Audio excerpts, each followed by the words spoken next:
Eu vou falar um pouquinho, Rô. Pode falar, Tá bom? Eli.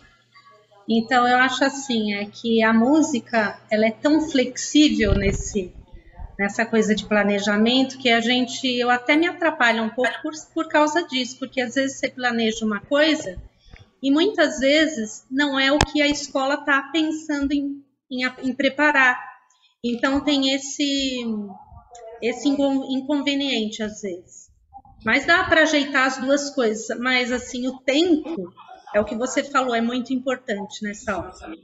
Se você tiver tudo assim preparado com o tempo certo para cada coisa, aí dá para você até fazer essas outras coisas também, Isso né? segura um pouco as taxas dos outros bancos Olha, também. guarda isso aí e nós vamos falar sobre isso. Quando eu estiver discorrendo aí sobre as minhas estratégias, você levantou um ponto muito importante, né? Alinhar os nossos objetivos. Vai ver com o microfone ligado aí, acho que é a Carla. Alinhar os nossos objetivos com os objetivos da instituição que a gente está, né? O objetivo do pai, se a gente trabalha no contexto particular, tudo isso a gente tem que colocar com negociação, né? E conquistando a confiança, eu acho, dos nossos gestores, né? No meu caso, eu devo obediência à minha coordenadora, mas ela me deve respeito, né? No sentido que eu sou a especialista, né? O know-how dela é outro. Ela tem saberes que eu não sei, e este é um saber que me compete. Então eu tenho que ter argumentos e saber dar as razões, até para quando ela me pede uma coisa, uma determinada coisa, eu conseguir ou fazer uma contraproposta, né? Ou dar as razões por que aquilo não é a melhor alternativa, né? Porque eu tenho que me colocar como a especialista daquele assunto, né? Então, eu acho que nesse sentido tem que ter essa negociação, né? E essa conquista desse respeito, dessa confiança, para que o nosso gestor fale, se ela está falando que é melhor isso, eu acredito, eu confio, né? Nesse sentido. Pedir para vocês para a gente fazer aquele esquema dos microfones desligados, tá bom? Para a gente se ouvir bem.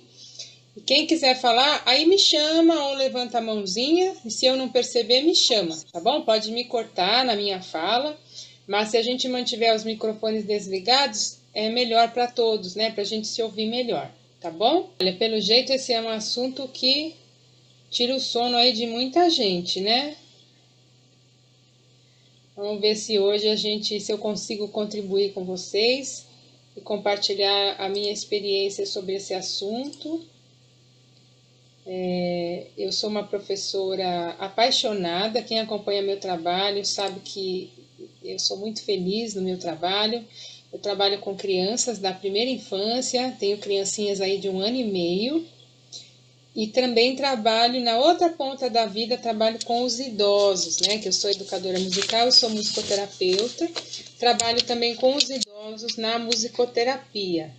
Mas que há muitas interfaces entre a educação musical e a musicoterapia, porque a educação musical que eu acredito, ela promove saúde e promove desenvolvimento humano, né? Eu não acredito numa educação musical que se preocupa, que se ocupa apenas do ensino da música, né? Como um código, mais um fazer musical que muda a vida da pessoa, né? Que marca a vida da pessoa. Então, o que eu desejo é marcar a vida das minhas crianças com a aula de música. Então, é além de que elas aprendam a fazer música ou a ler códigos musicais, né? Então, eu vejo aí muitas interfaces entre essa educação musical e a musicoterapia. Eu preparei alguns slides, tá? Eu vou compartilhar a tela.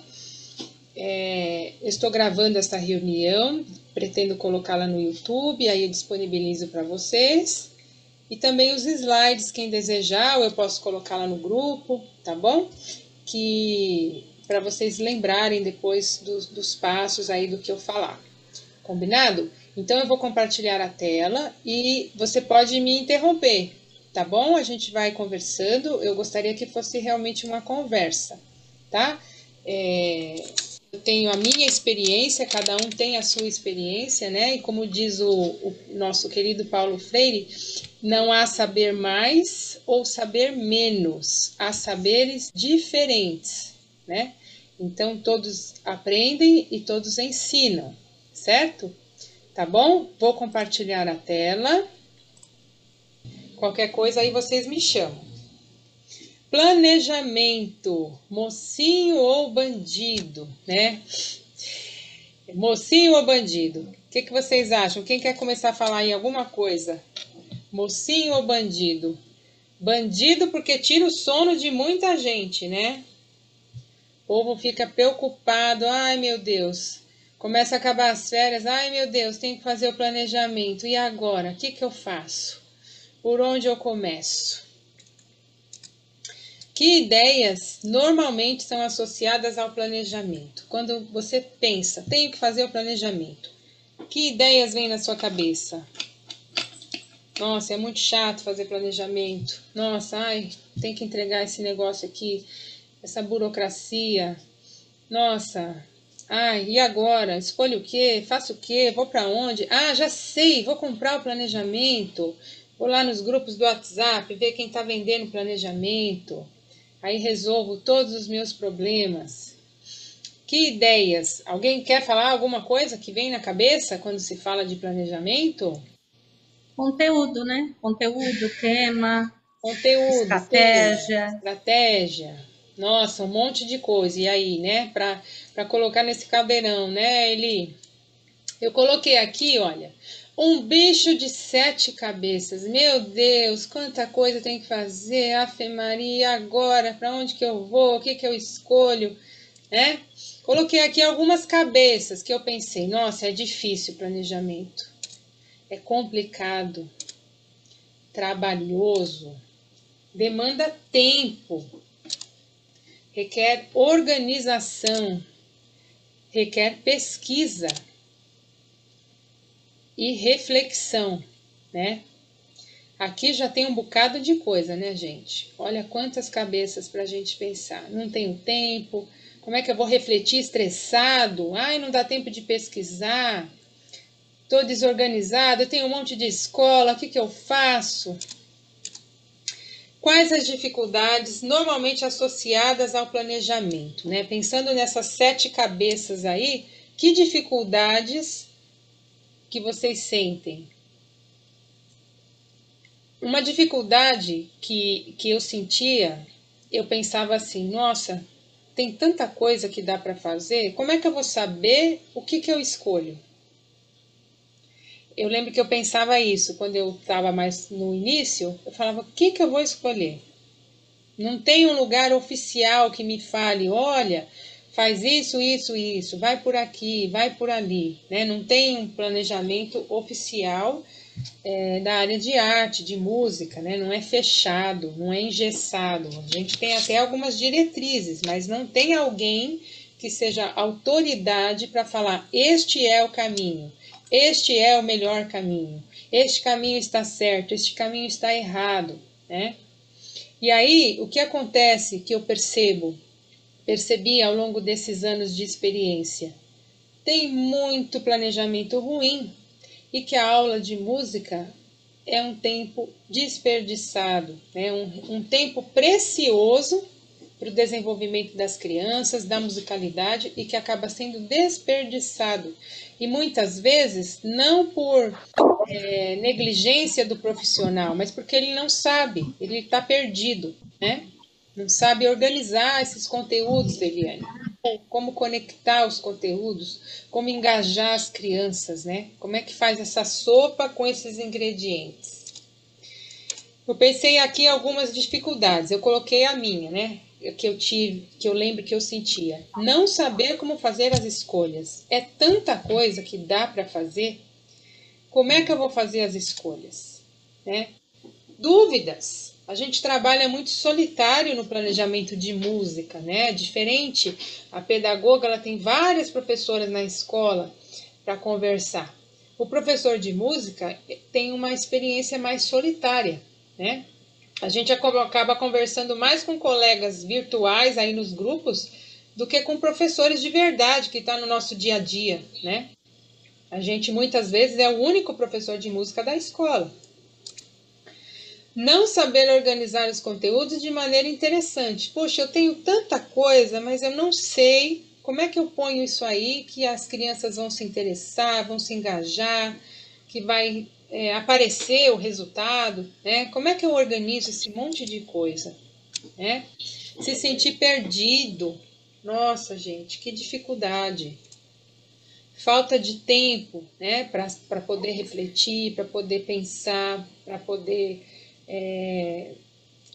se organizar mesmo, né? Uma organização interna até.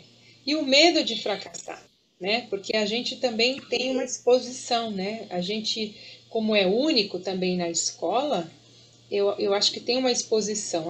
Fala com o Pro de Música. Ele vai ensaiar isso. O Pro de Música, né? A gente está em evidência também, num certo sentido, e pode dar essa insegurança, esse medo de fracassar. Quais as vantagens do planejamento? Quer dizer, a gente falou de algumas coisas aí difíceis, né? Complicadas. Só falamos de coisa ruim por enquanto, né? Mas será que só tem coisa ruim? Qual é o outro lado da moeda? Qual a vantagem do planejamento? Alguém vislumbra uma vantagem do planejamento para falar para mim? Por que vale a pena? Oi? O tempo. O tempo. Organização do tempo, otimização do tempo. Muito bem, otimização do tempo. Na verdade, fazer o planejamento, eu posso falar, nossa, eu não tenho tempo de fazer o planejamento, então eu vou perder tempo fazendo planejamento. Só que ao contrário, eu vou ganhar tempo fazendo planejamento, né? Porque eu vou ganhar tempo, porque eu vou ter uma otimização, organização dos meus conteúdos, então eu vou pisar num terreno mais seguro, né? Eu vou ganhar tempo. Atuar em terreno seguro, ou seja, eu não trabalho no improviso. Nossa, o que eu vou fazer amanhã? Não sei ainda, né? O que eu vou escolher amanhã? Nossa, não sei ainda. Isso me dá segurança, né? Porque eu sei o que está para acontecer. Claro que a aula não é uma caixinha engessada, né? A gente tem ali, nós lidamos com pessoas, então é claro que pode acontecer mudanças ali, mas se eu estou nesse terreno seguro, eu tenho até subsídios para contornar situações, para mudar um pouco a rota dentro dessa segurança, né? Otimiza o uso de recursos, né? Porque eu falo, bom, eu quero trabalhar com notas musicais. O que eu tenho de notas musicais? Eu tenho boomwalkers? Não, então não dá. Eu tenho sinos? Eu tenho sinos. Ou seja, eu vou otimizar o que eu tenho. Eu tenho tambor, eu quero fazer leitura não convencional. Eu vou otimizar os recursos que eu tenho, né, no planejamento. Otimiza o alcance de resultados. Se eu faço um planejamento, eu sei o que eu posso esperar. Eu posso traçar metas, objetivos, resultados, né? Que serão mensuráveis e que vão aparecer para o meu gestor, para o meu coordenador, para o pai, né? Agora, se eu trabalho no improviso, hoje isso, amanhã aquilo, não sei o que vai acontecer. Ao longo desse 1 ano, desse semestre, como é que eu dou conta de falar, olha, trabalhamos isso, entreguei isso, realizei aquilo, alcançou aquilo, né? O resultado está ligado ao planejamento, com certeza. Facilita avaliar. Poxa, não deu certo. Por que não deu certo? Eu vou lá e vou fazer o caminho de trás para frente. O que eu fiz? O que será que faltou? Né? Eu consigo avaliar. Agora, se eu trabalho no escuro, hoje isso, amanhã aquilo, nesse improviso, eu não consigo fazer uma avaliação nem do que deu certo e nem do que deu errado, né? Ou para corrigir e não fazer de novo, ou para repetir porque deu certo, né? Oportuniza o reaproveitamento eficiente. O que é isso? Eu trabalho desde o pequenininho até o 5º ano Se eu sou organizado, se eu guardo meus planejamentos, eu reaproveito no ano seguinte coisas que foram muito legais, coisas que deram certo. Tá pronto, eu vou ter várias aulas prontas, né? Ou seja, olha lá o que a Eli falou do tempo. Eu vou ganhar tempo, eu vou reaproveitar de maneira eficiente coisas que deram certo, que foram muito bacanas. E otimiza a utilização do tempo do professor, né? O que eu achei que poderia ser uma perda de tempo, investir em fazer o planejamento, eu ganho tempo. É justamente o contrário, né? Bom, separei aqui algumas frases que eu achei o máximo. Um planejamento cuidadoso é capaz de vencer quase todas as dificuldades. Por que quase todas? Porque existem imprevistos, né? Tem coisa que acontece que foge ao nosso controle realmente, né?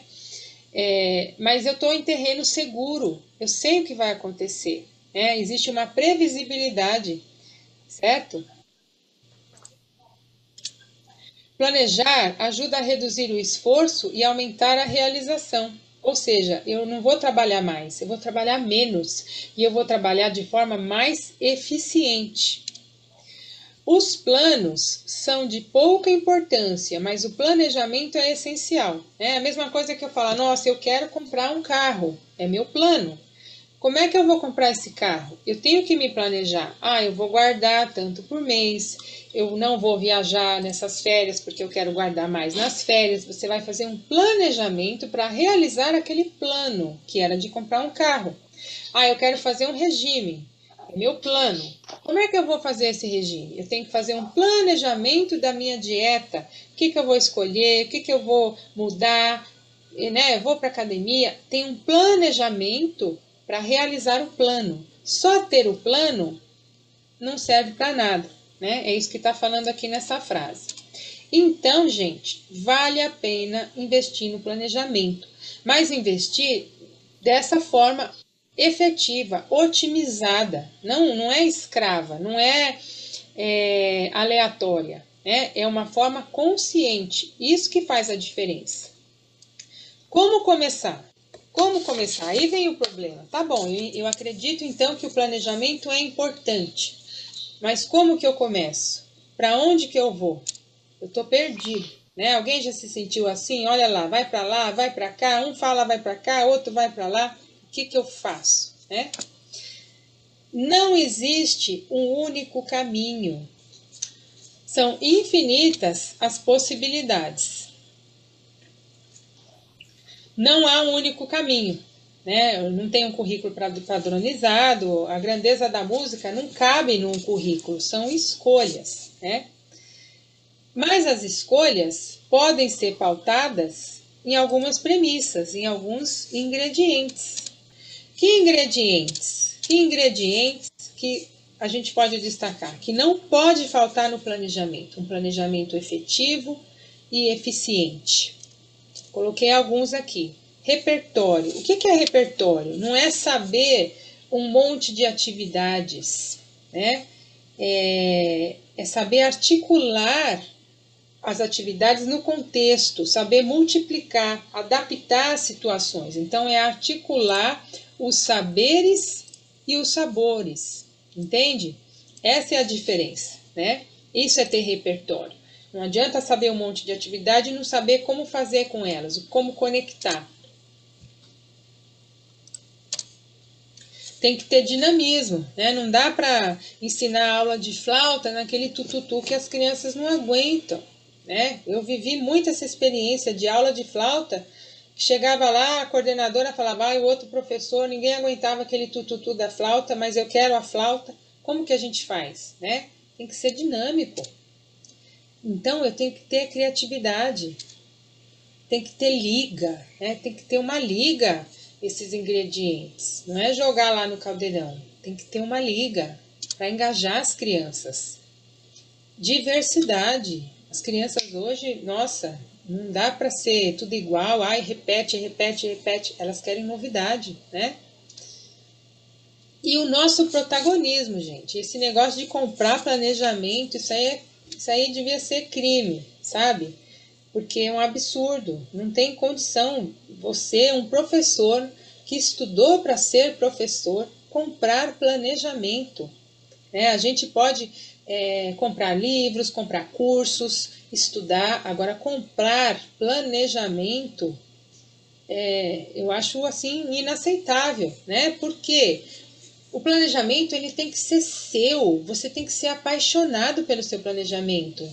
Você tem que estar com a tua cara ali no planejamento, com o que você sonha, com o que você deseja, do jeito que você quer, do jeito que você deseja, sabe?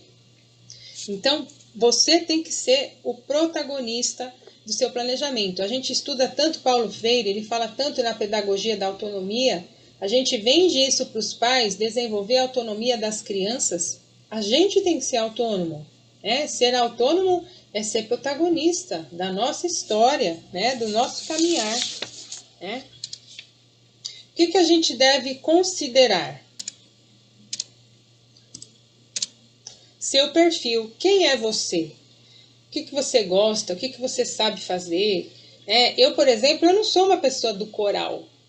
Não posso ser professora de coral. Não tenho perfil para trabalhar com coral. Entende? Então, isso tem que estar considerado. Quem sou eu? Do que eu gosto? Meu perfil. A minha trajetória de vida. O que eu estudei? O que eu fiz? O que eu conheci? E que professor eu sou? Então, tem a ver com a minha trajetória. Os meus objetivos. O que eu quero? O que eu sonho para as minhas crianças? O meu repertório. O que eu sei fazer? Eu sei tocar o ukulele? Eu sei cantar? Eu sei jogos, né? O que eu tenho de repertório? O que eu conheço? Que cursos eu já fiz? Que livros eu já li? Os meus recursos. Eu consegui comprar já os instrumentos? Então eu vou confeccionar? Eu quero ter um boomwalkers? Eu quero ter um violão novo? Eu quero comprar tambores? Não tenho ainda? Então eu vou me organizando para aos poucos, adquirindo, confeccionando os instrumentos.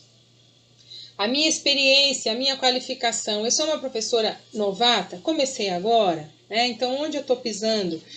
Eu já fiz graduação, eu já fiz pós-graduação, eu já fiz muitos cursos, né? E alinhado, Eliane, que você falou no começo da nossa aula, os objetivos da instituição. Vamos supor que eu não gosto, não curto ou não quero trabalhar flauta, mas a instituição deseja que eu trabalhe flauta no contexto ali da musicalização. Então, eu tenho que alinhar esses objetivos e também respeitar esses objetivos. É claro, se é uma coisa que não tem como, né? O trabalho é para coral e eu não tenho perfil para coral, eu não posso pegar esse trabalho. Agora, a flauta eu posso pegar. Legal, então vamos alinhar os meus objetivos aos objetivos da instituição, né? Aqui, olha, eu vou começar então a compartilhar as minhas estratégias, como que eu trabalho, tá? Pensando em 4 aulas por mês. Por que 4? O Pro de Música, ele tem uma aula por semana e mesmo a professora pedagoga, ela pode se organizar para ter um momento musical dirigido de uma vez por semana. É claro que a música, ela não está assim estanque naquele recorte, naquele momento só. Ela pode estar em muitos momentos. Momentos de rotina, né? Momentos da história, de outros assuntos da aula, da professora pedagoga, pode ter a música. Mas ela também pode, como pedagoga, se organizar para ter um momento semanal, uma vez por semana, de uma música mais dirigida, com atividades mais diretivas da musicalização. Uma sugestão, uma aula para folclore, uma aula para música de outras culturas, uma aula para música brasileira e uma aula para compositores, tá? Eu penso nessa ideia, porque aí eu abarco os assuntos que eu considero, que eu acredito que vão desenvolver tanto a musicalidade como a humanidade das crianças, né? No sentido de cidadão, de sensibilidade, de cultura de mundo, né? Formar um ser humano assim, que conhece coisas sobre o mundo da música, né? Então, são os pilares que eu considero que vão dar essa essa condição para as crianças. Então, o que que acontece? A ideia é partir... Como é que eu vou montar esses conteúdos? Eu vou partir do macro e vou para o micro. Então, por exemplo, uma aula para folclore, isso é macro. Uma aula para música brasileira, é macro, é uma ideia geral. Uma aula para música de outras culturas, uma aula para compositores. Então, eu estou ali macro, geralzão, né? Então, aí que eu vou pensar numa abertura. Uma aula do mês vai ser para folclore. O que que eu tenho de coisa que eu posso fazer do folclore? Eu posso trabalhar com lendas folclóricas. Pode ser o meu disparador. Então, a partir de uma história da lenda folclórica, eu posso trabalhar com a escuta do ambiente. Ah, o curupira na floresta. Vou para a floresta.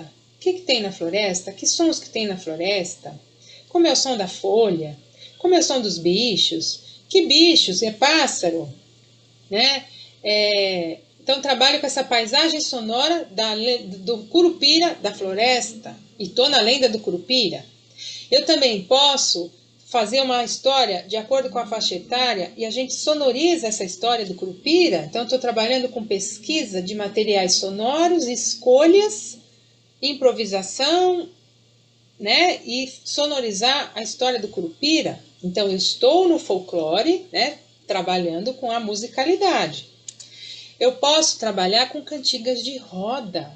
Cantigas de roda, resgatar as cantigas de roda, né, para que essa criança conheça a sua tradição. Na cantiga de roda, a gente tem forma musical, a gente tem parte A, parte B, tem contraste, tem refrão, tem frase. Quanta coisa que tem numa cantiga de roda, né? Então, eu não estou trabalhando de uma maneira... é folclore, cantiga de roda.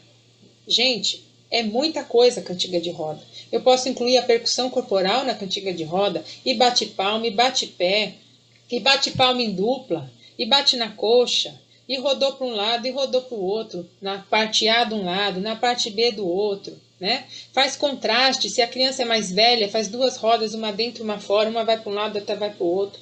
Tem uma mandala, uma estética. Jogos de mãos e copos, olha isso, trabalhar com parlenda, pega uma parlenda, faz um jogo de mão de copo com a parlenda, né? Então eu estou transformando, estou direcionando esse conteúdo do folclore para uma coisa muito musical, uma experiência musical dinâmica, interessante, viva. Brinquedo cantado, e passanel, e aquele do chapéu, né? Quanta coisa tem aí. Então, a BNCC está em tudo isso aí. Estou trabalhando eu, o outro e o nós, né, com essa identidade. Traços são as cores e formas. Escuta, fala, pensamento, imaginação. Está tudo aí. Cantar. Vamos cantar o samba lelê? Os meninos cantam a parte A, as meninas a parte B, o refrão todo mundo. Aí eu já posso trabalhar com regência, com propriedades do som. Canta mais forte, canta mais fraco. Quem tem a voz mais aguda... né? Veja que esses conteúdos do folclore, eu estou chamando a atenção para esses aspectos musicais, né? Então, essa aula do mês é para o folclore. Músicas para improvisação ou arranjo instrumental. Pega lá uma gravação de uma música do folclore, pega várias gravações do samba lelê, faz uma apreciação. A criança mais velha, como foi essa música, e esse arranjo, e aquele outro, que instrumento que tinha, né? Tudo é do folclore e tudo muito musical, né? Chamando a atenção para a forma musical, para os contrastes, para os arranjos, para os instrumentos, para o fazer musical criativo, para a tradição, né? Cantigas, brinquedos cantados, o canto, que é muito importante. Ou seja, uma aulinha só por mês. Eu vou ter que fazer escolhas, mas aí, veja, no ano, eu tenho lá 40 semanas de aula, eu vou trabalhar com 40 coisas do folclore. Imagina quando acabar esse ano, quanta vivência do folclore essa criança teve nessas 40 semanas, né? Tudo bem, gente? Posso seguir?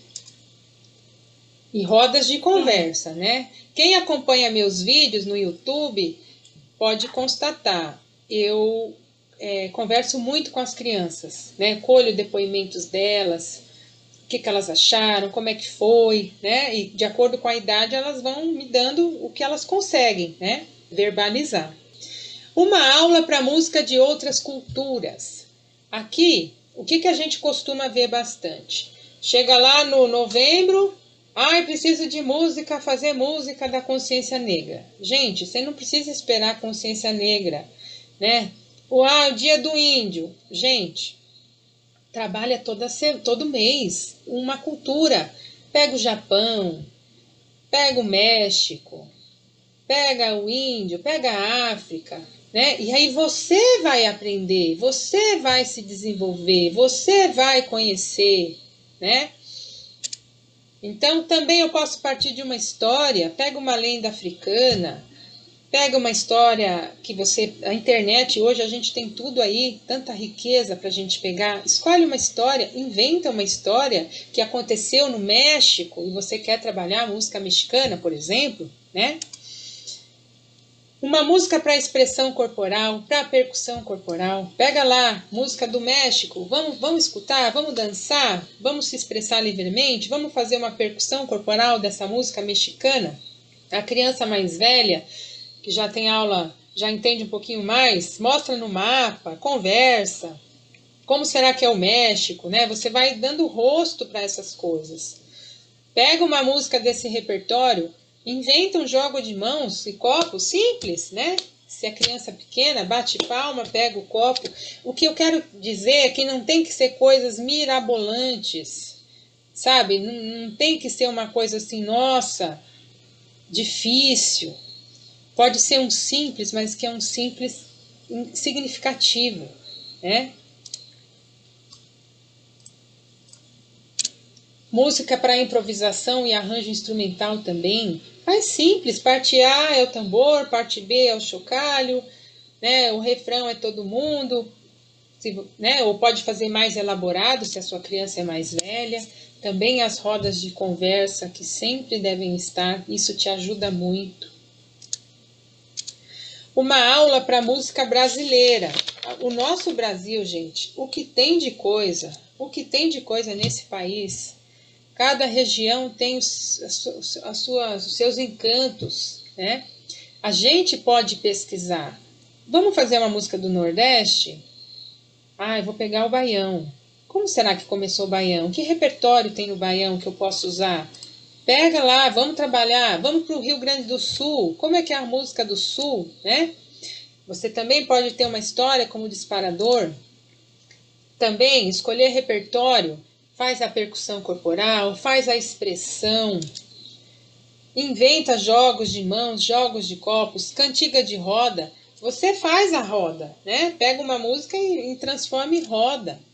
Músicas para improvisação e arranjo instrumental e as rodas de conversa. Música brasileira, você pensa nos gêneros, né? A bossa nova, o samba, o chorinho, o frevo, o baião, o maracatu. Tem um monte de coisa. Uma aula para compositores. Compositores de qualquer época, de qualquer lugar, do Brasil e fora do Brasil. Né? Então, também pegar uma história como disparador. E a mesma coisa. Eu vou trabalhar o Beethoven. Eu vou trabalhar a Chiquinha Gonzaga. Eu vou trabalhar o Noel Rosa. Eu vou trabalhar um compositor desconhecido, que nem eu conhecia, que eu vou conhecer junto com as crianças, por que não, né? Percebam que a gente nunca vai dar conta de dar tudo. A música tem uma infinidade de coisas. A gente sempre vai ter que fazer as escolhas. Mas se eu faço essas escolhas efetivas, a minha criança, ao longo do tempo, ela vai tendo um repertório, né? Ela conhece folclore, ela conhece outras culturas, ela conhece música brasileira. Quanta coisa essa criança vai conhecer? Ela tocou instrumento, ela fez cantiga de roda, ela brincou com copo, ela fez percussão corporal, né? Então, olha, o que eu faço? A minha aula é senta, levanta. Então, escutou a história? Está sentado. Vamos fazer a expressão corporal? De pé. Agora, vamos tocar o instrumento? Senta de novo. Vamos para a roda? De pé. Isso aqui, acaba a aula, a criança fala, acabou? de tão, sabe, dinâmico, interessante, envolvente que ficou.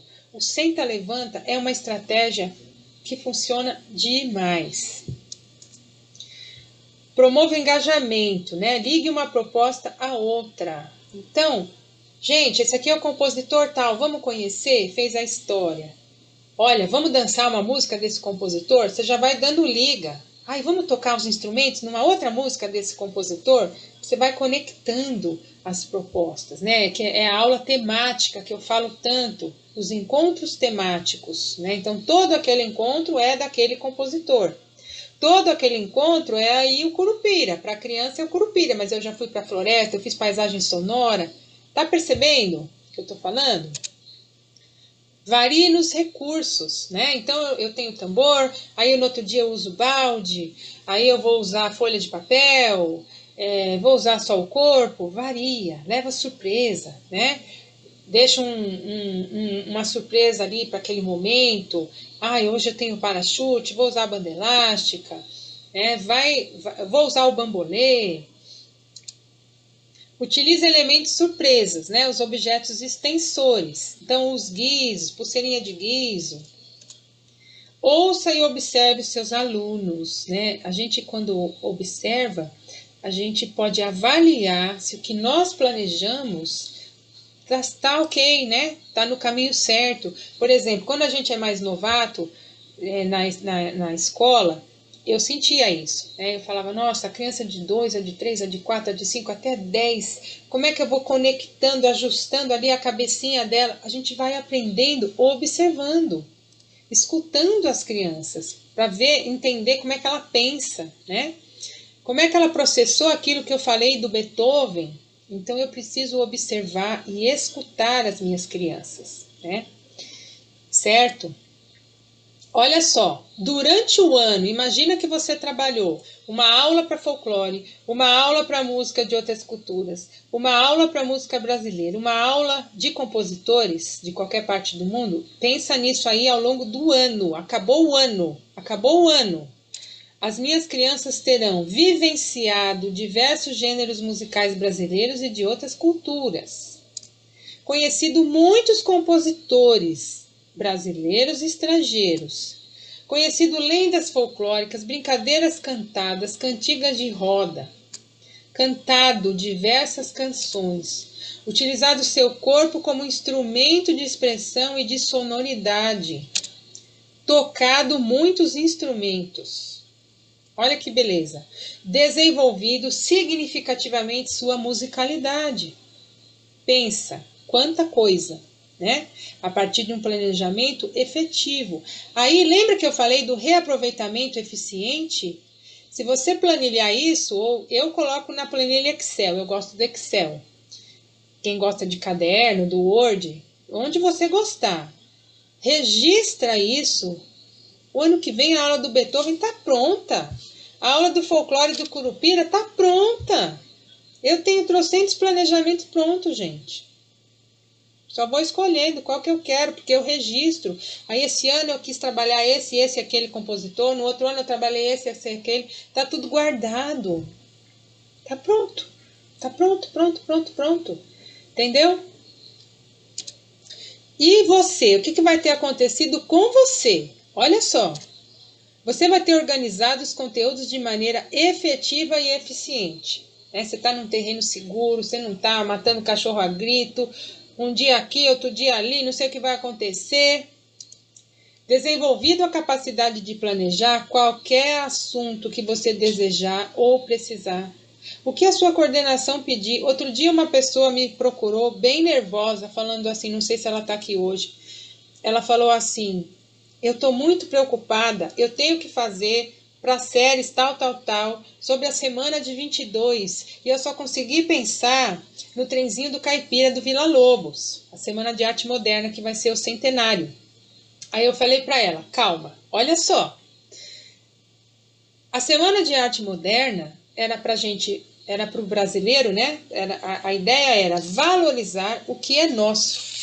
Né? O foco da Semana de Arte Moderna nem foi a música, foram as artes visuais, Mas o foco era valorizar o que é nosso, o que é brasileiro, os artistas brasileiros. Eu falei, então, tá fácil. O que é mais nosso do que o samba? Do que o choro? Ou seja, o samba não tem nada a ver com a semana de 22? Num primeiro momento você pode falar que não. Mas eu faço uma costura e eu vou falar que sim, porque eu estou valorizando o que é nosso. E o que é mais nosso do que o samba? O choro é o primeiro gênero considerado brasileiro. E o choro, né, deu origem ao samba, ou seja, tá fora? Não. Eu posso fazer isso, faz essa costura, faz essa liga, né? Faz lá um texto para ler na apresentação, como que você conectou isso, por que você está levando o samba para a semana de 22? Aí eu falei para ela, olha que legal, tem o CD, Músicas daqui, Ritmos do Mundo, tem o samba do Cravo e a Rosa em ritmo de samba. Ou seja, aí eu já misturei o que é nosso folclore, a música O Cravo e a Rosa, com o samba. Quer dizer, é muita liga que dá para fazer. Você também, olha, você vai ter organizado um arquivo, um acervo de aulas para serem reaproveitadas. Você vai ter um monte de planejamento pronto para ser reaproveitado. Você vai ter desenvolvido jogo de cintura, criatividade, flexibilidade, né? Capacidade de se adaptar. Por quê? Porque você também vai aprender. Você vai conhecer compositores que você não sabia, você vai ouvir música que você não conhecia. Isso tudo, sem você perceber, vai te desenvolvendo, vai te dando repertório, né? O repertório. Você vai ter desenvolvido sua autonomia, o seu protagonismo. Você vai falar, comprar planejamento para quê? Tem um monte de planejamento aqui, né? Um monte de coisa. Você vai ter desenvolvido sua qualificação profissional. Esteja certo disso. E esse aqui, muito importante. Você vai ter promovido sua imagem positiva e a seriedade de seu trabalho junto à comunidade educativa, né? Que é importante para o seu reconhecimento e valorização profissional. Ou seja, eu acredito nisso. Você vai conquistar o respeito da comunidade educativa por esse trabalho,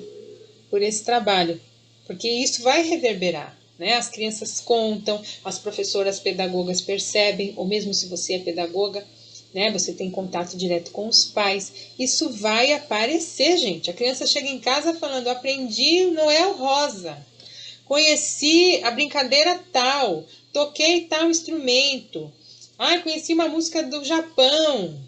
Isso é muito legal, né?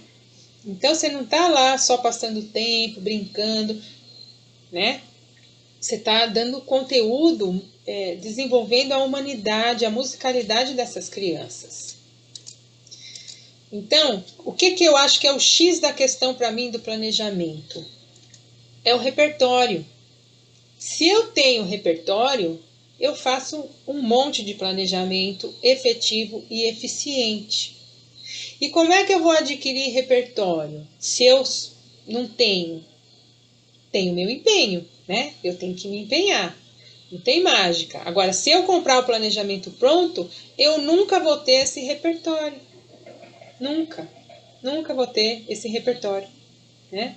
E aí, a Adriana que comentou comigo, né, que fez aquela pergunta, eu vou te falar, meus planejamentos estão prontos. Eu tenho um monte, de vários anos, porque eu vou guardando, aí surge uma coisa ou outra, ou naquele ano tem um aniversário de não sei o quê, então eu vou fazer, né? Eu reaproveito muita coisa. Eu reaproveito um monte de coisa, né? Pensa. Então, repertório não é ter 1000 atividades, mas é saber articular 1000 possibilidades. É isso que eu acho que é a sacada, né? E isso eu adquiro no exercício, né? Chega uma hora que você fala, nossa, agora beleza. É para trabalhar o compositor tal? Beleza, você vai lá, dá uma lidinha no compositor, já entendeu, separa o repertório, né? E você vai fazer a mesma essência. Eu vou trabalhar a identidade do compositor, vou fazer apreciação corporal, vou tocar instrumento, vou fazer um jogo de copos, de mãos. Entende? Faz sentido para vocês isso que eu estou falando? Né? E uma aula por mês de cada coisa, eu também ganho tempo, né? Eu só vou ter folclore daqui um mês. Então, o que eu vou pensando para o folclore daqui um mês? Eu só vou ter outro compositor daqui um mês, né? Eu ganho tempo, eu não fico ali naquele desespero, naquele sufoco. E quantas coisas a minha criança pôde fazer? Um monte de coisa. Quantas coisas ela vivenciou? Um monte de coisa. E eu me desenvolvi como profissional também, né? Meu repertório e conquisto o respeito dos colegas e da comunidade educativa e tudo mais, né? Então, assim, agora eu quero falar para vocês do meu curso online. Tem alguns alunos aqui já, né? Muito prazer em receber vocês aqui. E o meu curso online, ele busca esse repertório, né? Ampliar o seu repertório. Então, não é que você copie a atividade, mas que você tem essa sacada que eu estou falando. Você olha a lenda do Curupira, você vislumbra um monte de coisa. Nossa, dá para fazer um monte de coisa com a lenda do Curupira. Não é só contar a história do Curupira, né? Como eu dei o exemplo, ele não é da floresta. Como é a paisagem sonora da floresta? E a do campo? Se você quiser, você já vai para outro lugar. Vamos comparar? Que lenda que tem no campo? Da cabra cabriola? Vamos ver como que é a paisagem da cabra cabriola e do Curupira, que é a floresta e o campo. Você vai conectando conforme você quer, né? Então, o meu curso, ele traz opções de trabalho para os compositores brasileiros e estrangeiros. Eu dou um monte de exemplo com corpo, com objetos extensores, com instrumento. Tem folclore, tem música brasileira, tem música de outras culturas, tem música erudita, que eu acredito nesses 4 pilares. Tem jogos colaborativos, de improvisação, a leitura não convencional, materiais não convencionais, práticas de percussão corporal, práticas instrumentais, os materiais extensores, sugestões de encontros temáticos, sugestões para estruturar suas aulas e o acesso comigo, né, para a gente conversar. E eu gosto muito dessa frase, olha só, a alegria não chega apenas no encontro do achado, mas faz parte do processo da busca, né? Então, a gente não vai ser feliz só quando a gente chegou lá, né? Mas durante o processo eu posso ser feliz. Eu tenho que buscar essa felicidade como professor, preparando a minha aula, buscando a minha atividade de outra cultura, do folclore, do compositor. Esse encontro, né? Essa faz parte do processo de busca ser feliz, né? Porque senão ninguém aguenta, né, gente? Não dá pra gente querer ser feliz só lá quando vai chegar as férias, né? Eu só tenho férias um pouquinho, né? E a gente trabalha um pocão, um montão. Então eu tenho que ser feliz no processo, né? Não só ficar sonhando com as férias. Se eu só sonho com as férias, também tem algo errado. Eu acho isso, né? Se você só sonha com as férias, tem algo errado aí, né? Tá bom? Temos mais alguns minutos. Alguém quer fazer alguma pergunta? Gostaria de colocar alguma questão? Por favor, estejam à vontade. Oi, Rosângela, sou eu de novo. Oi, Adri. Então, eu entendi bem a sua proposta, mas aí você falou uma aula de cada tema, né, desses macro aí. Aí você faz uma aula de folclore na primeira semana, aí você vai fazer ela de novo na outra primeira semana do outro mês, é isso? É isso. Então você fica só uma aula com aquele tema do folclore, então. Depois só daqui um mês.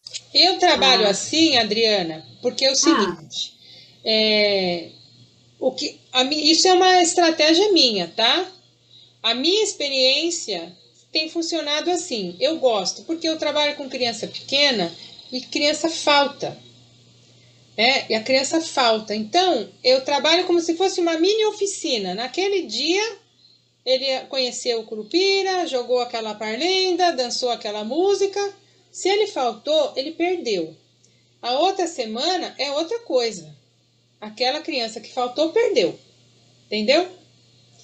Agora sim, se eu trabalho, mesmo com a criança mais velha, que eu trabalho a leitura não convencional, nós vamos fazer lá o pão, bolo, Coca-Cola. Não tem problema. Eu fiz na música do Curupira, ele faltou. Na outra semana era a música do Japão, ele vai fazer aquele conteúdo que eu quero que ele aprenda, da leitura não convencional, com a música do Japão, porque ele faltou na aula do Curupira. Entendeu? Então, eu trabalho assim. A minha criança, ela chega sempre com esse ar de surpresa. Ela não sabe o que vai acontecer. É sempre uma festa aí para minha aula, é sempre uma surpresa. Aí eu levo figuras, eu levo o bichinho que eu tiver, eu levo o personagem, entendeu?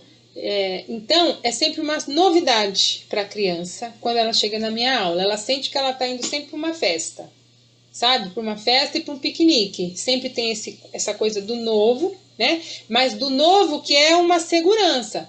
Tem o canto de entrada, tem a história, né? Tem a atividade com instrumento, tem a atividade com o corpo. Sempre tem essa estrutura de experiências, mas sempre com essa novidade, entendeu?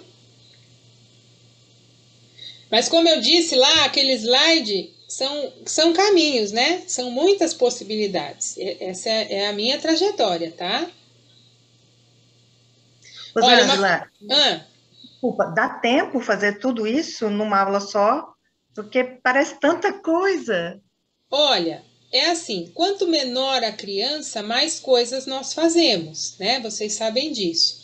Então, se eu tô com a criança lá do 5º ano, pode ser que eu só faça 2 coisas, tá?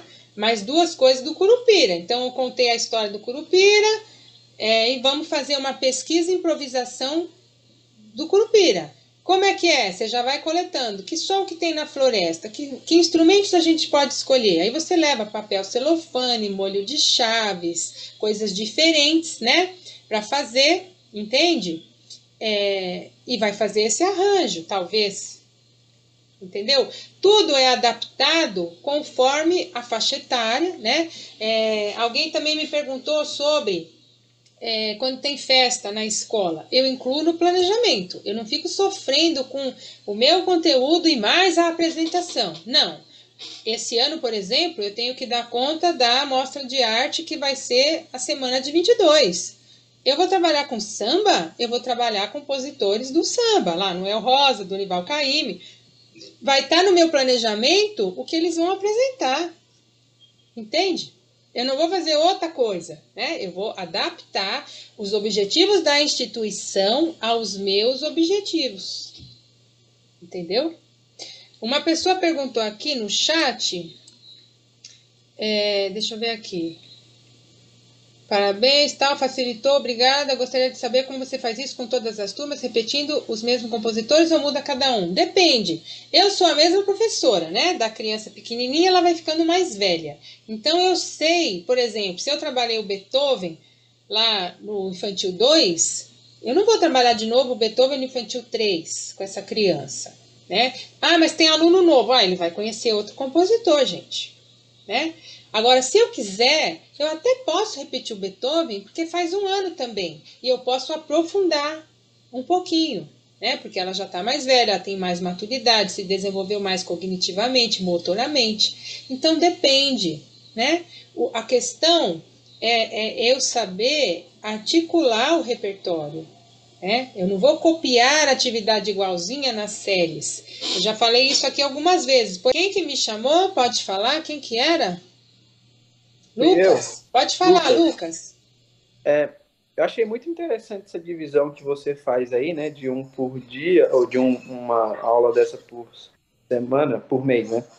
Mas você acha eficiente trabalhar cada um desses conteúdos por bimestre? Você acha que é eficiente? Lógico que com muita dinâmica, né?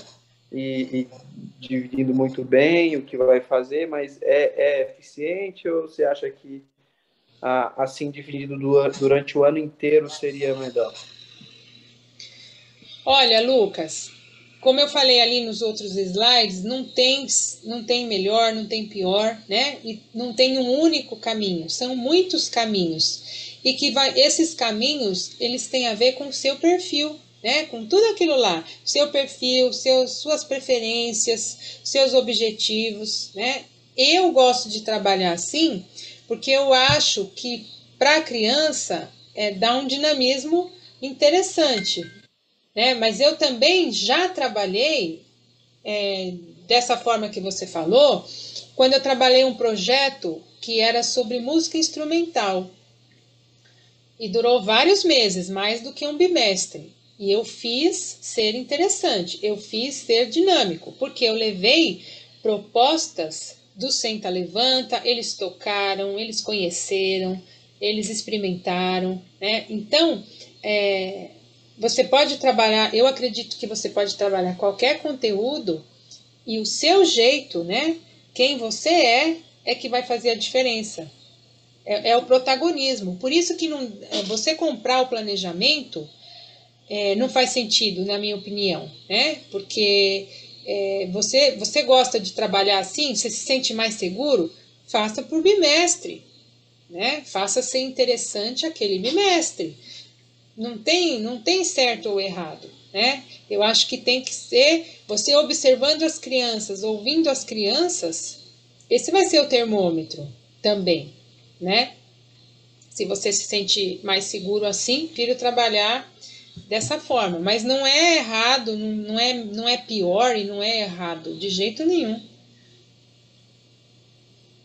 Rosângela, só completando o que o Lucas falou aí, é porque eu penso assim também, que a criança aprende uma música hoje, principalmente, vamos supor, 2 anos, aquela música com aquele chocalho. Ela tem que repetir essa música no mínimo 4 aulas, porque eu acredito que se ela tocar aquela música só em uma aula, vai ficar um flash assim na cabeça dela e ela não vai fixar aquela música. Aí tudo bem, na outra aula ela vai ver uma outra.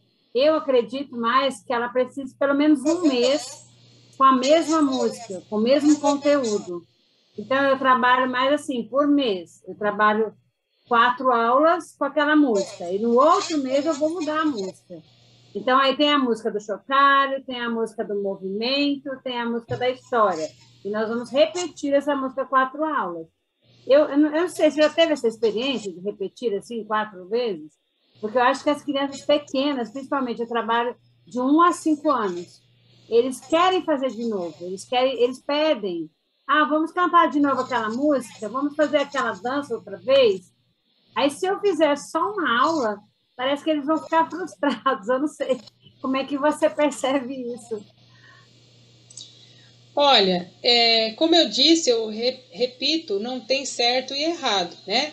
A gente lê a gente vê muita coisa, essa ideia da repetição para criança, mas eu acho que depende dos objetivos. Por exemplo, você falou, tem a música do chocalho, né? Para mim, eu posso tocar chocalho com a música do Beethoven numa aula, com a música do índio na outra aula, com a música do Curupira da outra aula, com a música do México na outra aula. Para mim, entende? E ela vai conhecendo, é um cardápio, né? São escolhas, né? Não é melhor, não é pior, são caminhos. Ali, quando eu dei as sugestões, eu falei, sugestão, né? É a minha estratégia que você pode fazer por mês, né? Você pode fazer no mês, ele pode fazer no bimestre, se ele prefere. A ideia que eu quero dizer é, você, protagonista, vai considerar o seu perfil, o seu gosto, a preferência, tudo aquilo lá, né? Você vai colocar isso no seu pacote e se você encontrar esse teu caminho, o planejamento não deve mais ser o bicho de 7 cabeças. Você tem que ter um monte de planejamento pronto. Então você já tem, entendeu? Ele tem do bimestre, você tem do mês, eu tenho da semana, né? Várias semanas. São escolhas que a gente faz, né? E a gente vai em ação, né? A gente está em ação, se conhecendo e se desenvolvendo, né? A gente é inacabado, né? A gente vai sempre melhorando, a gente não fica igual, né? A gente às vezes muda de ideia, fala, eu fazia assim, agora eu descobri que eu prefiro fazer assado, né? A gente vai... como a música, eu falo, né? A arte temporal, ela é e deixa de ser no mesmo instante ali que passou, né? A gente também. Se eu olhar a minha história 5 anos atrás, eu era outra professora, né? A gente vai se transformando. Mas a criança pequena gosta de repetir, é verdade. Mas eu, por exemplo, a criança pequena, eu trabalho muito com a Elvira Drummond, a coleção Descobrindo Sons. Então, eu uso, nessa aula, eu usei o sítio do vovô Mário. Na outra aula, eu já usei barulhinhos do corpo, é outra história. Então, são atividades bem curtinhas. E se eu quiser, eu até repito mais para frente, né? Mas eu não repito já 4 aulas em seguida. Eu não faço assim. Mas eu conheço colegas que fazem, tá? Mas é uma escolha minha. Né? Alguém mais gostaria de falar alguma coisa? Eli, pode falar, Eli. Oi.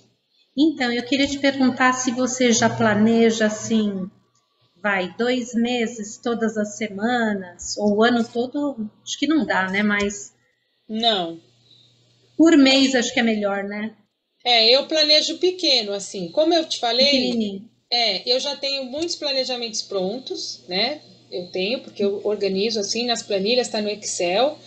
E quando eu vou fazer novidade também, eu pego ali naquela semana, naquele 15 dias ali é que eu faço, entendeu? Eu não fico fazendo já lá na frente. Não, eu curto naquele momento, eu vou fazer o planejamento aqui. E aí eu faço. Uhum. E aí eu ia te perguntar assim, de repente, você está na sua semana, seguindo o seu planejamento, aí aparece, vamos supor assim, Páscoa. E aí a gente pode sair um pouquinho desse planejamento para trabalhar a Páscoa. Com certeza. E depois volta. Com certeza. Mesmo o Dia das Mães, a gente pode estar apresentando alguma atividade que a gente esteja trabalhando no momento. Não precisa ser uma música para as mães, de repente, né? Eu acho, por exemplo, eu já cheguei a fazer Dia das Mães, música com Boomwalkers.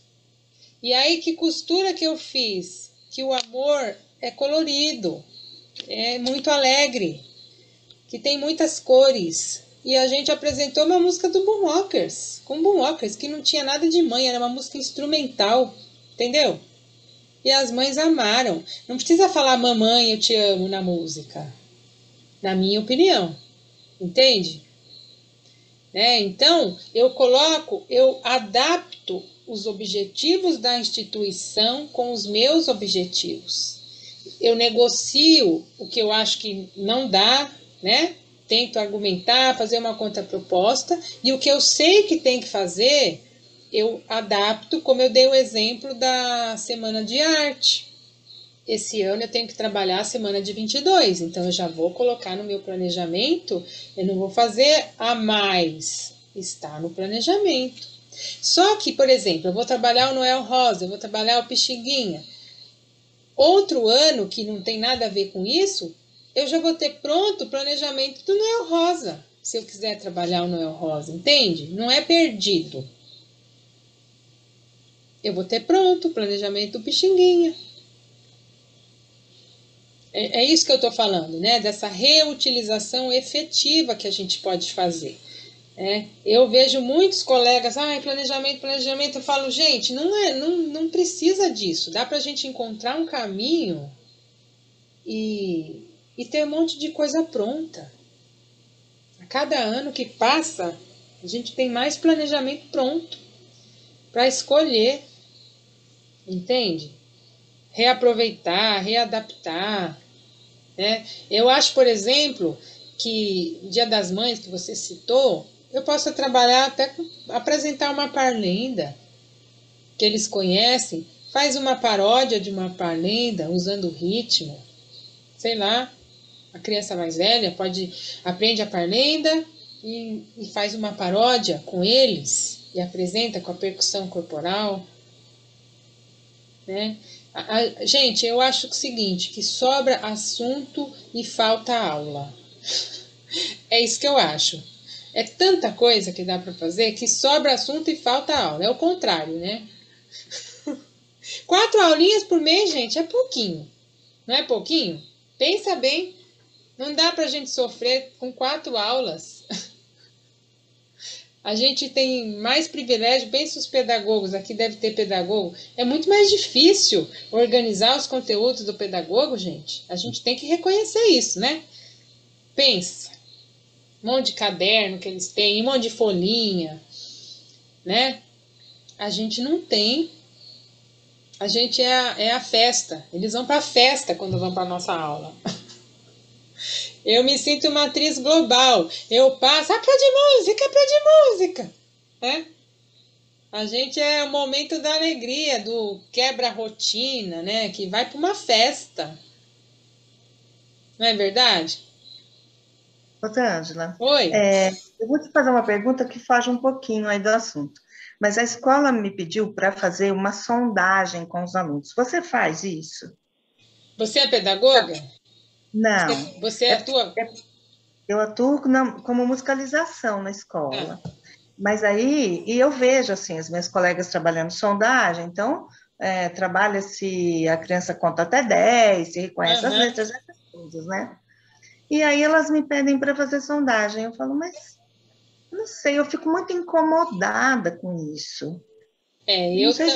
Eu também acho, porque assim, primeiro que não existe uma régua, né? Diferente de eu falar, a criança do segundo ano, ela tem que saber a tabuada tal, ela é esperado que ela saiba a conta tal, né? Existe esse parâmetro. Na música é diferente, porque se ela veio de outra escola, o professor de lá só cantava com ela. Só cantava. Tem professor que põe as crianças sentadas e ele canta e toca violão a aula inteira. Não é verdade? Agora, tem a professora que contou história, que levou o compositor. Então, como é que eu vou comparar? Uma criança que teve essa experiência prévia, a musicalidade tem a ver até com a dinâmica da família. O que essa criança escuta? O que essa criança consome no carro, na televisão? Que música que ela ouve? Cantaram para ela quando ela era criança? Né? Então, essa musicalidade, ela é complexa, na minha opinião. Né? Não dá para medir na régua você pegar uma criança pequena e querer falar isso. E outra coisa, além disso, tem o tempo da criança. Né? Tem criança de 3 anos que já pega o chocalho e toca. O outro não, está todo descondensado, lá descoordenado. Não é porque ele é incapaz ou porque ele tem algum problema, mas é o tempo dele. Eu já vivi crianças que vinha aquela dificuldade, de repente parece que cai uma ficha assim, a criança muda e consegue e passa a ser diferente. Então eu acho complicada essa sondagem. Talvez seria bom você argumentar essas questões, né, e colocar. Porque você levanta uma lebre perigosa, né? Se você tem que fazer um relatório, aí a mãe do fulaninho fala, ela falou que meu filho toca no ritmo. A mãe do outro, não, meu filho não toca no ritmo. Né? Sendo que não tem problema nenhum. Não tem problema nenhum ali existente. Você vai levantar um problemão que não existe. Não é verdade? Na verdade, a sondagem não vai para os pais. A sondagem, a explicação é para que eu direcione para solucionar os problemas e tal. Mas eu penso muito como você, sabe? Que cada um tem o seu tempo, né? Que tem crianças que têm dificuldade de ritmo e tá tudo certo também, sabe? A gente pode trabalhar outra habilidade, enfim. Eu penso como você mesmo. Eu acho que vale o argumento de você tentar conversar e assim, pensa, até os próprios adultos, talvez você já tenha visto essa experiência. Você vai falar, vamos fazer um jogo de copo? O adulto fala, eu não tenho ritmo. Né? Já cansei de ver isso. Eu não tenho ritmo. Então, é muito complicado você querer fazer isso numa régua de uma criança que está no processo de desenvolvimento e com essa complexidade toda que tem a ver com a família, com a experiência prévia dela e com o próprio desenvolvimento orgânico dela, né? Rosângela, e você faz avaliação das crianças? Eu não faço avaliação, eu consegui, né, conversando com a minha coordenação, ela queria que eu fizesse um relatório de cada criança. E eu bati nessas questões. Eu falei, olha, como eu vou falar que o fulaninho toca no ritmo e que o outro fulaninho não toca? Só que eu não posso mentir, não adianta fazer um relatório e falar todo mundo toca no ritmo, todo mundo canta, todo mundo é lindo e maravilhoso, né? Não é. Só que não tem um problema nessa criança de 4 anos, gente, que ela não quer cantar. Ela não quer cantar. Entendeu? Você vai matar o moleque ali para ele cantar? Você vai incentivar, você vai convidar, você vai usar suas estratégias. Pode ser que ele precise de mais um tempo, né? Pode ter questões emocionais envolvidas, né? Ali da vergonha. Tem criança que é muito tímida, que tem insegurança. Tem outro que já só ele quer aparecer. Tem questões que aparecem na arte que são muito, muito pessoais, né? Não é 2 mais 2 é 4, se a criança pôs 5, a resposta está errada. Não é isso? Não dá para a gente falar isso. Então, eu consegui, com a minha coordenação, o que eu propus para ela que ela aceitou. Eu coloco no relatório do trimestre, eu coloco assim, o infantil 2, desenvolvemos tais habilidades e competências, né? Então, fizemos atividades rítmicas, exploração do corpo, conhecemos história, blá, blá, blá, e eu coloco alguns vídeos com QR Code, e aí o pai assiste o vídeo de amostragem, né? Não que eu tenho que filmar a cada criança. Eu filmo ali a sala do infantil 2, então ele tem uma ideia do que o filho dele fez, né? E o que essas atividades oportunizaram de desenvolvimento. Mas avaliar a criança, eu acho que não é adequado e nem possível. Seria impossível, porque uma aula por semana, que eu não tenho nem o contato ali direto, né? Fico 45 minutos com cada criança. Tem 20 crianças na sala. O moleque tem 4 anos. Eu vou apontar um problema porque ele não tocou o chocalho no ritmo? Não dá. E fora que são várias turmas, né? Como é que você vai avaliar 350 crianças, 450 crianças? Exatamente. Então, e para fazer uma avaliação mentirosa, também não tem sentido, né? A gente não tá para inventar. Por isso que eu argumentei assim e ela aceitou. Então, não é mais uma avaliação, é um relatório no sentido, fizemos isso, isso, isso, isso, e tá aqui um vídeo demonstrativo do que o seu filho fez. Entendeu? Aí ele mesmo vê se o filho dele tocou, se o filho dele estava parado, se o filho dele estava A, B, C ou C. Entendeu? Interessante. A gente fazia assim, ela queria que colocasse uma frase para cada criança. Aí a gente foi mudando isso também, e agora tem o parecer avaliativo, que a professora faz, só que aí a gente fala isso aí, eu falo isso aí, igual você está fazendo aí. Fizemos isso, isso e isso. Eu falo assim, e ela se convenceu a aceitar desse jeito também. Antônia, você é aluna da Sensupeg? Eu sou. Tudo bem? Eu não vou abrir a... Indo, tô com Covid. Ô, meu, tá convidada? Tô convidada. Não, tô convidada, por isso que eu não abri a câmera. Mas tá bom, eu tô fica bem, tranquila. Tem mais gente convidada aqui que eu tô sabendo. Essa questão de avaliação, né, e tudo, quando nós retornamos em setembro, a grande reclamação das professoras eram: as crianças não sabem cantar músicas infantis. E aí, eu sou acorde, gente. Aí eu falava assim, mas vocês têm que entender que elas estavam em casa. Realmente não tem como elas terem a noção de borboletinha e chocalho e tudo isso, né? Mas eu acho que também era uma expectativa muito grande das professoras que as crianças chegassem em setembro mais maduras. E não aconteceu isso, porque a gente estava online totalmente, né? Eu trabalho com a creche. E elas ficavam surpresas. Então, eu tive que ensinar as professoras a trabalhar com as músicas infantis novamente, para que elas conseguissem chegar nas rodas de músicas na sala de aula.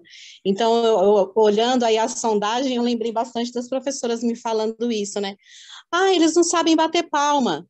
Mas eles batiam palma com quem em casa? Ah, eles não sabem passar o copo no Viva Eu, Viva Tu. Mas quem ensinou em casa? Então, eu pensei muito nessa questão da sondagem que ela está falando, nesse sentido de saber o que a criança já sabe, mas sabendo que ela não sabe quase nada. Então, sem criar muita expectativa. E acabei tendo que ensinar também as professoras. que também são todas pedagogas, né? Não são professoras de música, né? Mas assim, tive que ensinar bastante coisas para elas, porque elas também tinham muito receio do copo, do corpo, de tudo isso. Mas eu achei bem interessante essa sondagem, me remeteu às professoras querendo que as crianças já chegassem sabendo tocar o chocalho mesmo que de garrafa, né? E bater palma no ritmo da música. É verdade, Antônia, é interessante. Eu percebo, assim, nessa pandemia, as crianças retrocederam, né? Coisas que elas já faziam, pararam de fazer, e muitas voltaram mais infantilizadas, né? Eu não sei se os pais com quem ficou a criança, eu tenho criança que, nossa, tira a blusa para mim, sabe? Tirava a blusa. Ai, não consigo tirar a blusa. Eu não sei se na casa a mãe deixa que eu tiro porque eu estou trabalhando e tira logo, entendeu? Então aconteceu isso mesmo. Tocar no ritmo, quando a gente voltou, ninguém tocava no ritmo. Todo o trabalho que a gente tinha feito meio que se perdeu nessa questão rítmica, porque foi muito complicado. No online tinha que ficar com câmera desligada e cada um tocava no seu tempo lá. No ao vivo a gente vai contornando, né? Vai se escutando, né? Tem uma questão do grupo, que o grupo se sintoniza também. Então esse é um momento de muita paciência nossa, né? De muita flexibilidade nossa e paciência e retomar os trabalhos, né?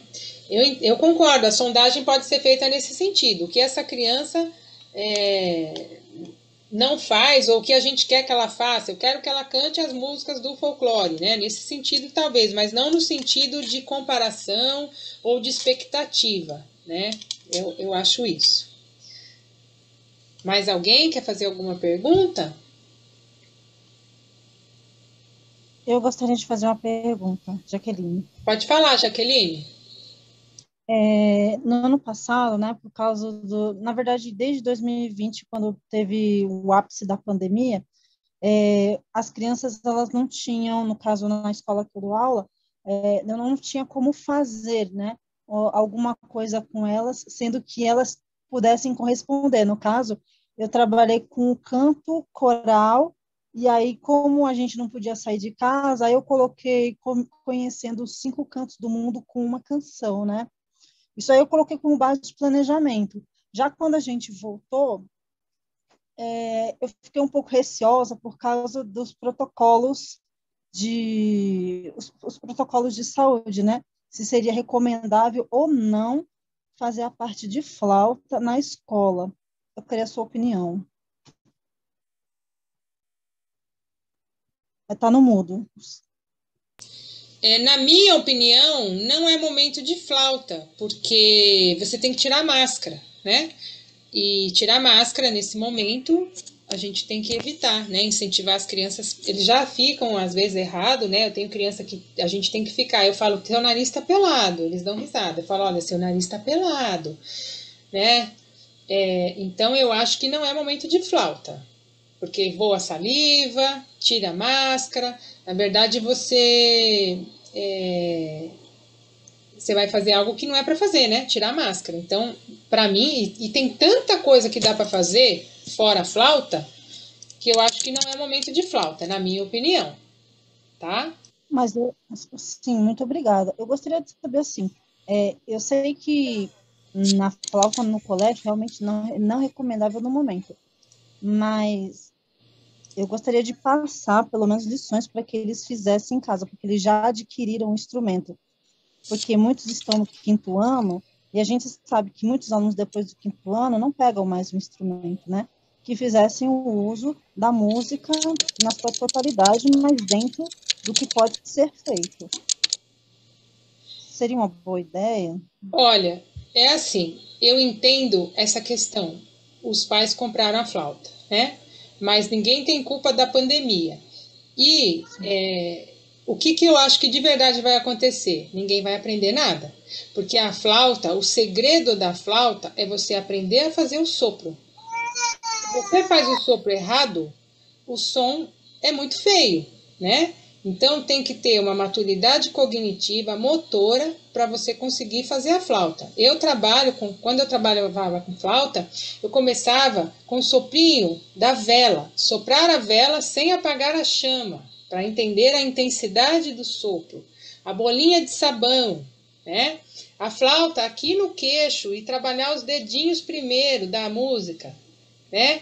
A última coisa era pôr a flauta na boca, para trabalhar a música. Então, na minha opinião, seria assim, para inglês ver, faz a flauta, dá a lição, essa criança não vai ter alguém em casa para ajudar da maneira correta, ela vai fazer a flauta um apito e ainda assim, banaliza, diminui o valor que a flauta é. A flauta doce é um instrumento que é confundido com brinquedo, né? E não é brinquedo, né? Tem flauta aí de R$1,99. Então, eu, Rosângela, tá? Eu iria propor de fazer outra coisa. Porque eu acho que não vai ser para inglês ver. Ninguém vai aprender a tocar flauta em casa sozinho, na minha opinião, né? Eu acho bem complicado. E é um período atípico, né? Ninguém tem culpa. Agora, se você é pressionada pela coordenação, tem que fazer, aí você tem que fazer, não tem jeito, né? Mas não vai ser um trabalho efetivo. Tá certo? Mais alguém quer fazer alguma pergunta? A gente tem 5 minutos, eu acho. Muito obrigada, Rosângela. Imagina. Bom, eu vou colocar aqui no chat o link do meu curso. Convido vocês a conhecerem. Tem muito conteúdo, coloquei mais conteúdo agora. É um curso que eu preparei com muito carinho, com muita dedicação, com toda a minha paixão, e onde eu entrego todas as minhas estratégias, o que eu faço de verdade, tem link de aula, tem acesso comigo. Então, assim, é um curso que tem muito conteúdo e que quer te ajudar a ser protagonista do seu trabalho, né? Te dar essa autonomia, te ajudar articular os repertórios, né? Eu tenho alunos aqui que acho que estão satisfeitos com o curso. A Eliane quer falar alguma coisa, Eli? Estou vendo sua carinha aí. Abre seu microfone, Eli. Olha, abri. Maravilhoso, nossa, maravilhoso. Você também destaca todos aqueles aspectos da BNCC, as habilidades, muita ideia boa. E não só ideia, mas como trabalhar, as estratégias. Você também fala uma coisa que eu admiro muito, é que você dá dica de livro, né? Isso, nossa, o embasamento dos livros, dos educadores musicais, né? Das pedagogias ativas em música. Então, nossa, é maravilhoso, é mesmo. Podem fazer, gente, muitas vezes. Muito obrigada, Eli, querida. Muito obrigada. Queridos, vamos encerrar então. Não sei nem quantos minutos nós temos. Quero agradecer muito, muito, muito a presença de vocês. Espero que tenha contribuído. Quem quiser continuar essa conversa, pode me chamar no privado. Eu tenho prazer em responder, em conversar, né? Eu acho que a gente aprende junto na caminhada, tá? E para mim foi muito bom que vocês voltaram, né? Sinal que queriam me ouvir, então isso me deixa muito feliz e muito obrigada, né? E lembrando sempre daquilo, somos todos aprendizes, né? A gente está em movimento, a gente está inacabado, e eu falo que muitas vezes o que muda é a trajetória, né? O que faz a diferença da gente é o momento e a trajetória, né? Mas todo mundo é capaz, todo mundo pode ser um professor de sucesso, um professor feliz, né? Eu acho que isso que a gente tem que pensar, em ser um professor feliz, ter o prazer de fazer o planejamento, ter o prazer de pesquisar as atividades, e aí vai ser uma consequência o resultado que a gente vai conseguir com as nossas crianças, né? Que vai reverberar aí nas famílias, e o mais importante, na vida delas, né?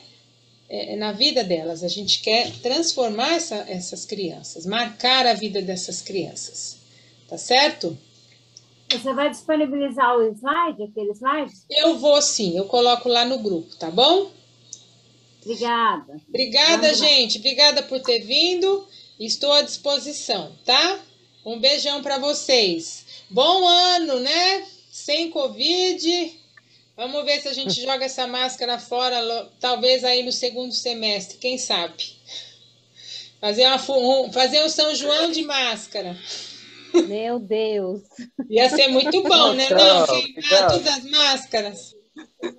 Todas as máscaras xadrez, já até pensei Nossa, nelas. faz um São João de máscara. Tchau, gente. Boa noite. Beijos, até mais. Tchau. Tchau, tchau. Obrigada. Tchau, tchau.